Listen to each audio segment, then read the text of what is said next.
हर इंसान के मन में दो आवाजें रहती हैं। एक कहती है तुम कर सकते हो, दूसरी कहती है रहने दो, ये तुम्हारे बस की बात नहीं है। पूरी जिंदगी इन दोनों आवाजों के बीच ही गुजर जाती है।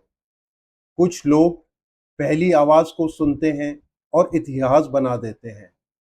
कुछ लोग दूसरी आवाज पर यकीन कर लेते हैं और अपनी पूरी जिंदगी अपने ही डर के संग जीते रहते हैं। लेकिन अगर आज मैं आपसे कहूं कि उस दूसरी आवाज को हमेशा के लिए शांत किया जा सकता है, तो यही सिखाती है दुनिया की सबसे असरदार किताबों में से एक, the power of positive thinking, या सकारात्मक सोच की शक्ति। चैप्टर 1। नॉर्मन विंसेंट कहते हैं, ज्यादातर लोग अपनी जिंदगी में इसलिए पीछे रह जाते हैं क्योंकि उनके पास टैलेंट की कमी होती है।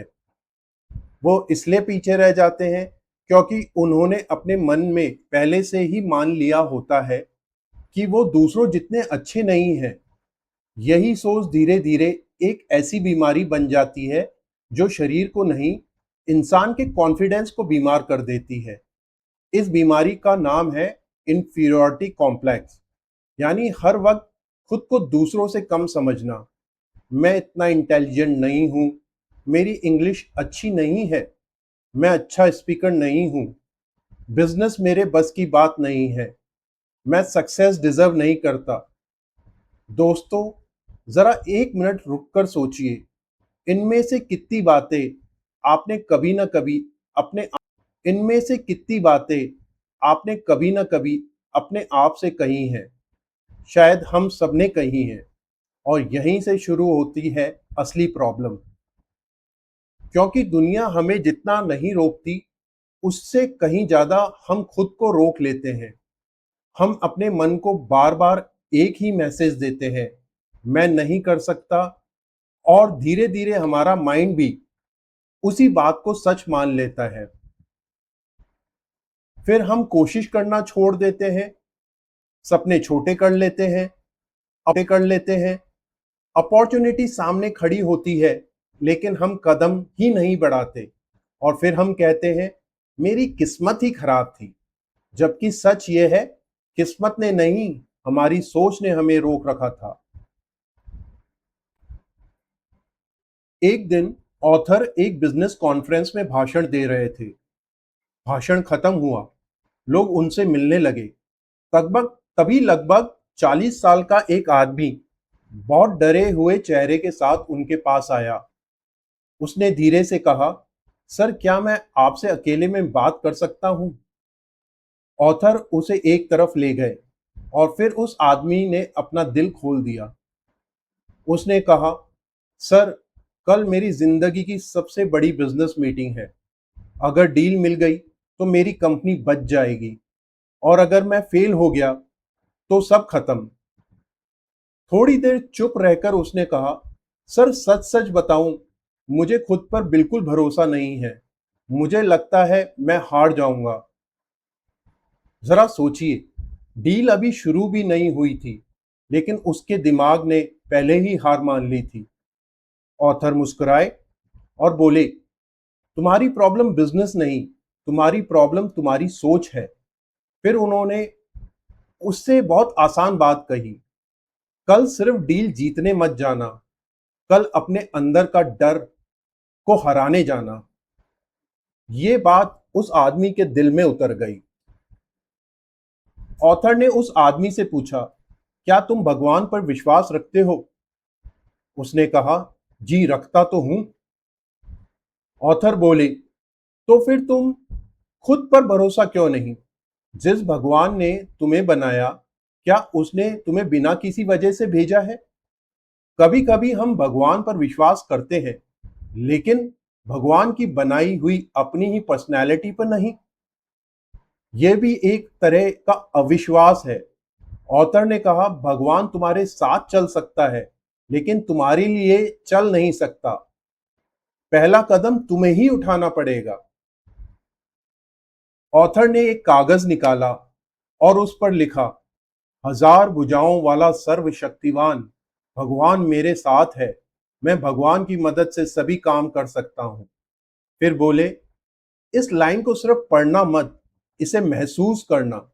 सुबह शाम, सोने से पहले, मीटिंग से पहले, गाड़ी चलाते हुए, लिफ्ट में, ये लाइन दोहराते रहो, क्योंकि जिस बात को बार बार दिमाग सुनता है वह सच बनने लगती है। अगले दिन बिजनेस मीटिंग हुई। क्या उस आदमी को डर लगा? बिल्कुल लगा। लेकिन इस बार उसने डर को स्टीयरिंग नहीं दी, उसने अपने विश्वास को स्टीयरिंग दी। और धीरे धीरे कन्वर्सेशन बदलने लगी, कॉन्फिडेंस बढ़ने लगा, डील भी हुई। लेकिन उससे भी बड़ी बात, उसका नजरिया बदल गया। उसने बाद में कहा, डील मिलना मेरी सबसे बड़ी जीत नहीं थी, सबसे बड़ी जीत थी कि पहली बार मुझे लगा मैं कर सकता हूं। यह मेरी फेवरेट कहानियों में से एक है। एक सेल्समैन था, बहुत डरा हुआ। कस्टमर के पास जाने से पहले ही उसे लगता था सेल्स कैंसल हो जाएगी। उसकी सेल्स गिर रही थी, कॉन्फिडेंस टूट चुका था। फिर उसके दोस्त ने उसे एक आइडिया दिया। उसने छोटे छोटे कार्ड्स बनाए और उन्हें अपनी कार के डैशबोर्ड पे चिपका दिया। हर कार्ड पर एक लाइन लिखी थी, भगवान मेरे साथ है, मैं भगवान की मदद से सारे काम कर सकता हूं, वे हमेशा मेरी मदद करते हैं, मैं हर सिचुएशन का सामना कर सकता हूं। जब भी रेड लाइट आती, वह उन कार्ड्स को पढ़ता। हर कस्टमर से मिलने से पहले वह उन्हें पढ़ता। धीरे धीरे उसका दिमाग नेगेटिव इमेजिनेशन से पॉजिटिव एक्सपेक्टेशन की ओर शिफ्ट होने लगा। और कुछ महीनों बाद सिर्फ उसकी सेल्स नहीं बढ़ी, उसकी जिंदगी बदल गई। उसने कहा, कस्टमर पहले भी वही थे, प्रोडक्ट भी वही था, बदला सिर्फ मैं था। यही सकारात्मक सोच की असली ताकत है। दुनिया हमारे बाहर बदलने से पहले हमारे अंदर बदलती है। अगर अपना मन हर समय हार की संकल्पना करेगा तो आप जीतने का मौका भी डर की नजर से देखेंगे। लेकिन जिस दिन आप अपने मन को विश्वास की भावना सिखा देंगे, उसी दिन आपका व्यवहार बदलेगा, आपका आत्मविश्वास बदलेगा और धीरे धीरे आपके परिणाम भी बदलने लगेंगे। याद रखिए, डर भी बार बार दोहराए गए विचारों से पैदा होता है और विश्वास भी। इसलिए अपने मन को हर दिन वही सुनाइए जो आप अपनी जिंदगी में सच होते हुए देखना चाहते हैं। एक दिन ऑथर के ऑफिस का दरवाजा धीरे से खुला।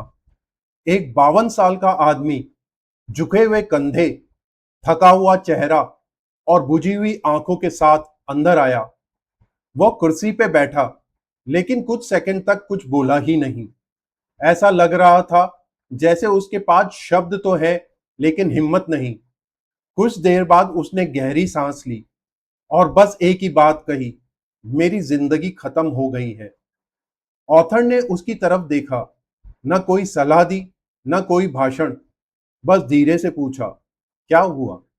उस आदमी ने सिर झुका लिया, फिर बोलने लगा, मेरा बिजनेस खत्म हो गया, जितनी पूंजी थी सब चली गई, सालों की मेहनत एक एक करके खत्म हो गई। अब मेरी उम्र भी निकल गई, अब दोबारा शुरू करने की ताकत नहीं बची। फिर उसने उसकी आवाज भर्रा गई, सच कहूं, अब मेरे पास कुछ नहीं बचा। कमरे में कुछ पल के लिए पूरी खामोशी छा गई। ऑथर ने उसकी बात बीच में नहीं काटी। उन्होंने उसकी आंखों में देखा और मेज पे रखा एक खाली कागज उठाया। उन्होंने मुस्कुराकर कहा, अच्छा, अगर तुम्हारे पास कुछ नहीं है बचा तो चलो आज हिसाब करते हैं। उस आदमी ने हैरानी से पूछा, हिसाब? ऑथर बोले, हाँ, जो बचा है उसका हिसाब। उन्होंने कागज पे पहला नंबर लिखा। पहला सवाल, क्या तुम्हारी पत्नी आज भी तुम्हारे साथ है? उस आदमी ने तुरंत जवाब दिया, हाँ। और फिर उसके चेहरे पे मुस्कान आई। हमारी शादी को 30 साल हो गए, हालत कितनी भी खराब हुई, उसने मेरा साथ कभी नहीं छोड़ा। ऑथर ने कहा, बहुत बढ़िया, और कागज पे लिख दिया पत्नी साथ है। फिर दूसरा सवाल, बच्चे? उस आदमी की आंखें थोड़ी चमक उठी। मेरे 3 बच्चे हैं। जब उन्हें पता चला कि बिजनेस में नुकसान हुआ है तो उन्होंने कहा, पापा हम आपके साथ हैं। ऑथर मुस्कुराए और दूसरा पॉइंट लिख दिया, 3 बच्चे साथ हैं। फिर पूछा, दोस्त? उसने कहा, हाँ, कुछ ऐसे दोस्त हैं जो आज भी मुश्किल में मेरे साथ खड़े हैं। तीसरा पॉइंट भी लिख दिया। फिर ऑथर ने पूछा, तुम्हारी ईमानदारी? उस आदमी ने तुरंत कहा, वो आज भी मेरे पास है। मैंने कभी किसी के साथ धोखा नहीं किया। चौथा पॉइंट, ईमानदारी अभी भी है। फिर पूछा, तुम्हारी सेहत? उन्होंने कहा, भगवान की कृपा से मैं बिल्कुल स्वस्थ हूं। पांचवा पॉइंट, अच्छी सेहत। अब ऑथर कुछ देर चुप रहे। फिर उन्होंने आखिरी सवाल पूछा, भगवान पर विश्वास है? इस बार वो आदमी तुरंत जवाब नहीं दे पाया। उसने सर नीचे कर लिया और कुछ पल बाद बोला, हाँ है। ऑथर ने मुस्कुराकर कागज पे आखिरी लाइन लिख दी, भगवान पर विश्वास। अब उन्होंने पूरा कागज उस आदमी की तरफ बढ़ा दिया और कहा, इसे ध्यान से पढ़ो। वो पढ़ता गया, पत्नी, बच्चे, दोस्त, सेहत, ईमानदारी, भगवान पर विश्वास। उसकी आंखें धीरे धीरे बढ़ने लगी। कुछ देर पहले जो आदमी कह रहा था, मेरे पास कुछ नहीं बचा, अब वही आदमी अपने सामने इतनी बड़ी दौलत देख रहा था जिसका उसे एहसास ही नहीं था। उसकी आंखों से आंसू निकल आए। उसने कांपती आवाज से कहा, मैं बर्बाद नहीं हुआ था, मैं सिर्फ जो बचा हुआ था उसे देखना भूल गया था। ऑथर ने उसके कंधे पे हाथ रखा और बहुत धीरे से कहा, इंसान तब नहीं हारता जब उसका पैसा चला जाता है। इंसान तब हारता है जब उसे लगने लगता है कि उसके पास कुछ भी नहीं बचा। फिर उन्होंने एक ऐसी बात कही जो पूरी जिंदगी याद रखने लायक है। जिंदगी हमेशा जो खोया उससे नहीं चलती, जिंदगी जो बचा है उससे दोबारा शुरू होती है। तो अंत में सकारात्मक सोच की शक्ति के चैप्टर 1 से लेखक के 10 आसान और जरूरी take away points. Point number 1, हर सुबह अपने आप से अच्छी बातें कहिए। दिमाग वही मानता है जो बार बार सुनता है। पॉइंट नंबर 2, कभी भी अपनी तुलना दूसरों से मत कीजिए। भगवान ने हर इंसान को अलग बनाया है। पॉइंट नंबर 3, हर दिन कुछ मिनट शांति से बैठ के प्रार्थना कीजिए। सिर्फ कुछ मांगने के लिए नहीं, अपने मन को मजबूत बनाने के लिए। पॉइंट नंबर 4, कोई भी बुरी सोच आए उसे तुरंत सच मत मानिए। हर डर सच नहीं होता। पॉइंट नंबर 5, अपनी जिंदगी की अच्छी बातों को एक सूचीबद्ध बनाइए। जब भी हिम्मत टूटने लगे उसे फिर से पढ़िए। पॉइंट नंबर 6, ऐसे लोगों के साथ रहिए जो आपका हौसला बढ़ाएं और आपको आपकी याद दिलाएं। पॉइंट नंबर 7, डर लगे फिर भी कदम बढ़ाइए। याद रखिए, आत्मविश्वास पहले नहीं आता, वह काम करने के बाद आता है। पॉइंट नंबर 8, हर परेशानी को सजा मत समझिए। कई बार वही परेशानी आपको मजबूत बनाती है। पॉइंट नंबर 9, हर दिन अपने मन से कहिए, भगवान मेरे साथ है, मैं अकेला नहीं हूं। और पॉइंट नंबर 10 और सबसे जरूरी, अपनी हार को अपनी पहचान मत बनाइए। अपनी असल पहचान आपकी हार नहीं, आपका साहस, आपका विश्वास और आपके अंदर की ताकत है। जिस दिन आप अपने मन को बदलना शुरू कर देते हैं, उसी दिन आपकी जिंदगी भी बदलना शुरू हो जाती है। अगर आज की इस वीडियो की आप सिर्फ एक बात ध्यान रखें तो वो यह है कि भगवान ने किसी भी इंसान को कमजोर बनाकर नहीं भेजा। कई बार हम खुद ही अपनी ताकत पर धूल जमा लेते हैं और फिर उसी धूल को अपनी सच्चाई मान लेते हैं। लेकिन जैसे ही हम अपनी सोच बदलते हैं, अपनी प्रार्थना को और सच्चे मन से करते हैं और खुद पर विश्वास करना शुरू कर देते हैं, वैसे ही जिंदगी धीरे धीरे बदलनी शुरू हो जाती है। याद रखिए, भगवान हमेशा आपके साथ है, लेकिन पहला कदम आपको उठाना होगा, और शायद वह पहला कदम इस वीडियो को देखने के बाद शुरू हो चुका है।